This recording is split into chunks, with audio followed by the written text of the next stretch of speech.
Di sini saya akan menjelaskan tentang cara kerja sel, yaitu sel Langerhans. Merupakan salah satu jenis sel dendritik yang berfungsi sebagai sel penyaji antigen. Sel ini terbanyak ditemukan di kulit. Beberapa penelitian mengemukakan bahwa sel Langerhans berasal dari sumsum tulang.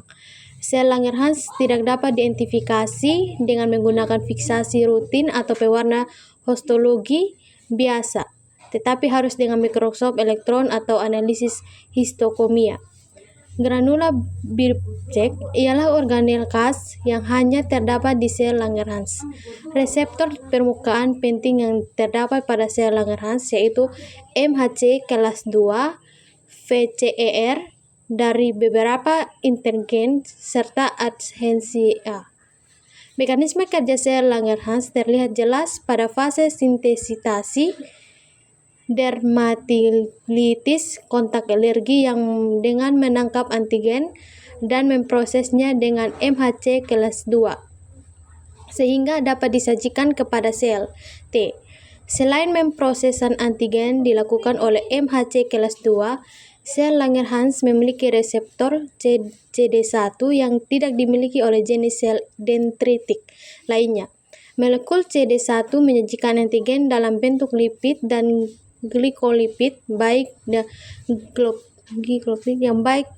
yang oksigen maupun endogen.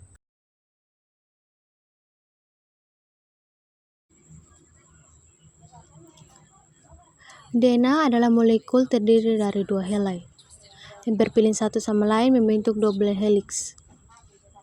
Setiap helai terdiri urutan 4 bahasa kimia, diwakili oleh huruf A, C, G, dan T.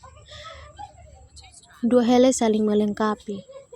Ini berarti bahwa dimanapun ada T dalam satu untai, akan ada A di untai berlawanan.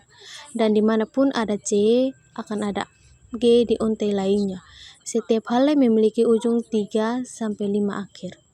Dua helai berjalan di berlawanan arah. Ini menentukan bagaimana masing-masing untuk DNA direplikasi. Langkah pertama dalam replikasi DNA adalah untuk memisahkan dua helai. Unsip ini dilakukan oleh enzim disebut helikase dan hasil dalam pembentukan replikasi garpu. Untaian ini dipisahkan masing-masing memberikan template untuk menciptakan untai baru DNA. Untaian enzim yang disebut primase dimulai proses.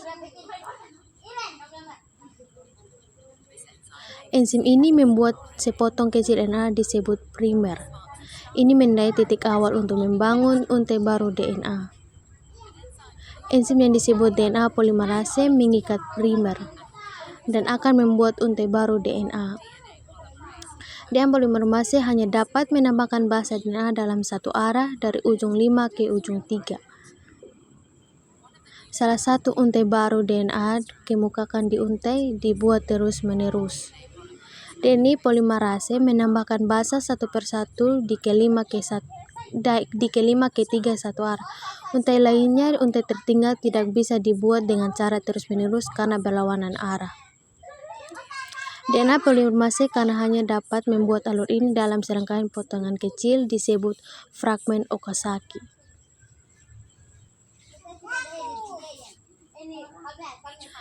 Setiap fragmen dimulai dengan primer RNA. DNA polimerase kemudian menambahkan deretan pendek basa DNA dalam 5 ke 3 arah.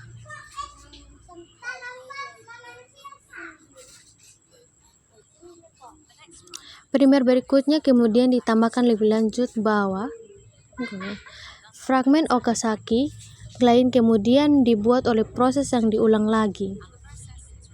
Setelah DNA baru dibuat, enzim eklosa menghapus semua primer RNA dari kedua untai DNA. Enzim DNA polimerase yang lain kemudian mengisi kekosongan yang ditinggalkan dengan DNA. Akhirnya segel ligase DNA enzim fragmen DNA di kedua helai akan membentuk terus-menerus untai ganda. Replikasi DNA digambarkan sebagai semi-konservatif karena setiap molekul DNA terdiri dari yang lama. untuk dileserkan DNA dan satu yang baru.